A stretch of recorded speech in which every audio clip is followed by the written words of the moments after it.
Hello my beautiful friends, welcome back into another video. In this video I'm going to be explaining about broken access control vulnerability and how you can actually find it on these big bug bounty programs. While I already made a video about broken access control, you can go ahead into my YouTube channel and watch it.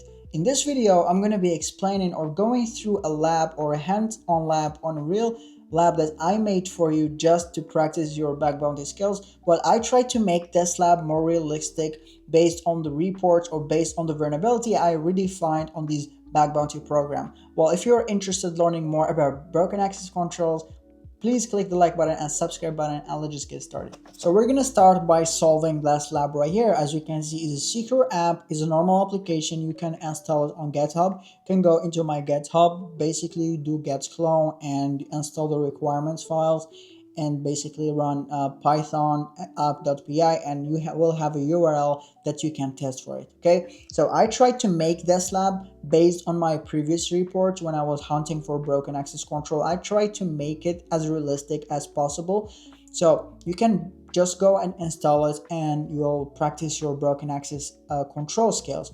You will have a section when you can find the solutions right here. You can see solution, click to reveal solutions. So I don't recommend to just go for a solution. Try to use your mind in order to break or look for these broken access controls into the application. So we just install it into your machine. You will run this command, for example, python app.py, and it will have a low-level user, which is user 1, and it will have a password and an admin account, an admin password. So you can play with different roles.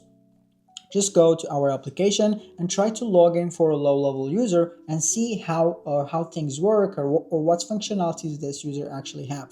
So before we go ahead and finish this video, I want to talk about this website, which is lorio.shop, when you can learn about ethical hacking and bug bounty in a very practical way. As you can see right here, you can see bug bounty course plus 24/7 chat support. When you can learn about bug bounty and ethical hacking just by watching videos plus solving some labs that I personally built for you in order to practice the skills that you're going to learn from these videos, which is going to be 45 videos, details video about XSS, broken access control, how you can find an IDOR, or how you can do firewall bypasses, account takeovers, etc., and more vulnerabilities. Plus you will have some labs in order to practice these skills, and you will have a 24/7 chat support. If you have any questions or you have any misunderstandings, you can type them on the chat and I will personally come and answer your confusion. Or you can get the one-on-one private coaching program when I will personally come and coach you into your bug bounty, or maybe you're trying to get into pen testing. I will teach you every details in a practical way when you go into live hacking together and teach you in a very practical way. As you can see right here on the course, we having details, the recordings from explaining networking, proxy tools into advanced explanation from CSRF, broken access control, SSRF, open redirects, and account takeovers, SQL injections, etc. So if you want to enroll into this program, you can go to lorio.shop and pick the best program for you and see you there. So we're gonna have to copy this user 1 and we're gonna log in as a normal user. Okay, click login. Basically, on a normal user or with a low level user or low privileges user, you can see we don't have much access. We only have a view profile. We have, like, for example, API data, and that I'm going to click right here. We have some username, we have username right here, we have some data value. That's all the data we can access from a low level user. So now we're going to try to log in as an admin in another container. So if you don't know about containers, it's a Firefox extension. You can install it when you can actually open 2 accounts in one browser. For example, you can see right here you have like the blue line right here, which is another user. We can log in into another user just from the same browser. If you want to log in another user, you just click right here and click banking, and you will have another container when you can actually log in through a third user in the same browser. So we can see a banking container, we can log into a third user. So if you don't know about Firefox container, just go into Firefox extension and install this extension so you can actually use multiple users in one session, okay, or in one browser. So we're going to log in as an admin, normal admin. You can copy the username and password. We're going to log in.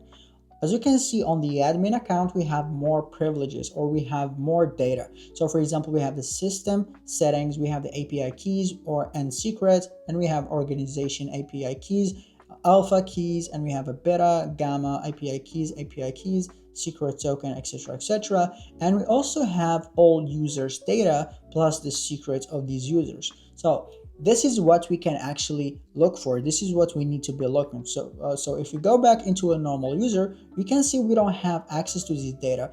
What we need to be looking for, or what you need to be thinking, you need to be thinking, how can I actually access to these data from a low level user or from a low level privileges user? So we cannot access this into a normal user, but we can actually access them on an admin account. So how you can actually access these data from a low level user? The first thing I usually do is try to look for the API request that is getting the data. For example, if you try to copy some sensitive data, for example, we go through API key, we're gonna copy this and go to burp. I'm gonna clear burp history. As you can see, HTTP history, and look for admin API key 2024 secret. Apply. You can see we're having these requests right here that are the one responsible for getting this data. I'm gonna go for clearing history. Okay, so we're gonna click yes and try to do refresh page. Perfect. As you can see right here, we're having two requests right here. For example, the first one, as you can see on the response, is the one who's getting the settings value, which is API key. You can see API key, admin API key 2024 secrets, and we're having admin keys. You can see all the organization admin key. So the first thing I will be doing is I try to replace the admin cookie, which is this one right here. I try to replace the admin cookie with a low-level privilege user cookie and see if we can actually get access to these data, or we'll be having a 403 or unauthorized access. So we're gonna send this request to the repeater, and we're gonna send this request into the repeater too, and try now to get the we get the cookie of the low-level user. Okay, this is what we'll be doing. So we go to a low-level user and we try to grab the cookie of a low-level user. So we're gonna try to refresh the page right here and grab the cookie. As you can see, the cookie of a low-level user, we're gonna try to copy all this header right here and go back into our request that we grabbed from the admin account. So we're going to try to replace this and click send. You can see we can access to the admin account's data by replacing the cookie to a normal user cookie. You can see we're having API keys, setting value, etc., etc. And we can also basically do copy URL and open it in a normal browser. Okay, because it will be being sent from the session of a normal user, so it will be automatically replacing the cookie or using the cookie of a normal user. So we're gonna click past and click OK. You can see we're having a flag and a broken access control, admin panel access, etc., etc. So let's just try to replace the cookie of a normal user in another request. For example, this request right here. Let's try this. Okay, we're gonna copy, go to repeater, and we're gonna try to copy the cookie of low-level user, okay, and replace it. And as you can see, we can access these API keys just using the low-level user cookie. So even we do copy URL and go back to a low-level user session, and we click paste and we click OK, you can see we're having access to all these data. We're having access to this API key, or we're having access to this organization, for example, organization key of organization number 1, number 2, etc., etc. So this is how you can actually look for a broken access control vulnerability, is basically by trying to access something that you're not allowed to access. For example, even though you find some application when you can actually invite a user from the admin account, but you cannot actually invite a user from the low-level user. What you will be doing is basically you try to click the invite or click the invite button, type an email, and try to intercept the request. For example, that's a request it will be sending. For example, email, do xyz mail.com, and here it will be, for example, post. Okay, so if you click send, that's the request is responsible for inviting a user. So what we'll be doing is basically intercepting this request from the admin account, send it to the repeater, and go back into a low-level user and try to replace the cookie. If you can get access into this function, for example, we are able to invite a user from a low-level user, Just by replacing the cookie into this request, now we're having a broken access control. So it's not always about by having access into some files or some private data, for example API keys or private data of the admin account or high privilege user. So you need to be thinking critically, and you need to be thinking like a real hacker actually needs to be thinking. So the logic that you need to be thinking with is, what's the impact I actually can do in order to access something that I am not allowed to access. So you need to be thinking like a real hacker and try to access for things that you don't have permissions or you don't have access to access these data, for example whatever files or maybe some API keys or even functionalities. Is not always about the data or API keys or username and password. So we'll just move on to the second lab or the next lab. As you can see right here, we come back again. You can see we're having this thing right here, which is a course. So if you click on course, you can see right here, we're having a premium course that we cannot access. Okay, so we cannot access into this course unless we are a premium user or an admin account. So if you click on upgrade now, you can see it's redirecting us to paypal.com, which is we need to be paying some money in order to access to this course. Okay, so what we can do, basically you can see right here, we have in a hint, it's saying intercept API response to bypass restriction. So we'll just try to do it like this. We're gonna go HTTP history, try to remove everything to just have a clear image. We do clear history, okay. And let's try to do refresh the page and go HTTP history. You can see we're having multiple requests or multiple API requests that are being sent to the server. We're having the first API request, which is course. I don't think that's very sensitive because we're having HTML code on the response. But on the API request, you can see API/user/paid status. We're having some interesting response, which is paid equal false. So as a hacker, you need to be always thinking like why it's showing here false and what I can modify it in order to like play with the logic of the application. The first thing that should come into your mind is try to replace this from false to true. Why replacing this from false to true? Because you can see here it's saying paid equal false, but if it was true, for example, if it was paid, it will be showing here true. So let's just try to modify it into true and see if we can actually access into some data or some sensitive data, or maybe we can access to this course. Okay, and try to do refresh again and intercept the request responsible for showing this false right here, and going next request, for example this one right here, API users paid status, and I do intercept response to this request and click send. You can see we're having the response. Let's try modify it into true. Okay, we click forward.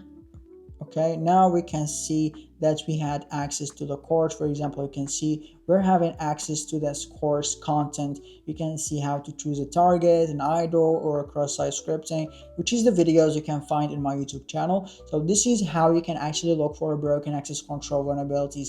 You need to be accessing some data, for example API keys, or maybe some private files, or maybe some even like high privilege functionalities that you are not allowed to access. Okay, so most of the times you won't just have like, for example, replacing from true to false. Sometimes you need to actually like bypass the payment. For example, here it won't just be false. For example, we have this user is verified user, it will showing false, or maybe it's showing true. So if it's not verified, it will showing false, or maybe it's showing unverified status, or maybe not allowed status. You need to actually think how the application, or what are the responses this application is looking for. And when you can actually, or what you can actually do is basically looking on the JavaScript and try to understand the JavaScript. For example, you will find a JavaScript file that have some data. It's showing you, for example, on the response, it will show you, for example, multiple options. For example, you will have something like this on the response. So I'm gonna write it here so we just have some idea. Basically it should be showing on the response, not on the request. You will have some array. For example, you will have var equal like permissions, for example, just like this right here, and you will have an array, for example free, and you will see, for example, paid, and you have admin, etc., etc. So this is the idea behind it. Okay, or sometimes you can just have go into a plans or go to slash prices, and you will see these prices. For example, you can see we have a free pack, and we have a business pack, and we have an advanced pack. And I try to replace, for example, here it will be showing you a free. You will try to replace it with a premium or a business pack, and you will access into these premium features or premium accesses or premium functionalities. And what I mostly do when I access into these functionalities, I don't just go and report this into the bug bounty program. I try to bypass it, or I try to look for more functionalities that most attackers don't look for, because now you are ahead of 99 of the attackers, and you are bypassing or bypass the paywalls. So now you're allowed to access these functionalities that most of the attackers didn't test before. So what you can actually do is try to test for these functionalities, or try to access these endpoints and try to test them for more vulnerabilities. And if you find more vulnerabilities, try to report as much as you can find, and then you will report the payment bypass or the broken access control bypass that you find. Okay, so this is my advice for you for looking for these vulnerabilities. So that's it for today's video. Thank you so much for watching this video. If you have any questions or have any confusions or you have any misunderstandings about the video, you can type them on the comment section and I will personally come and reply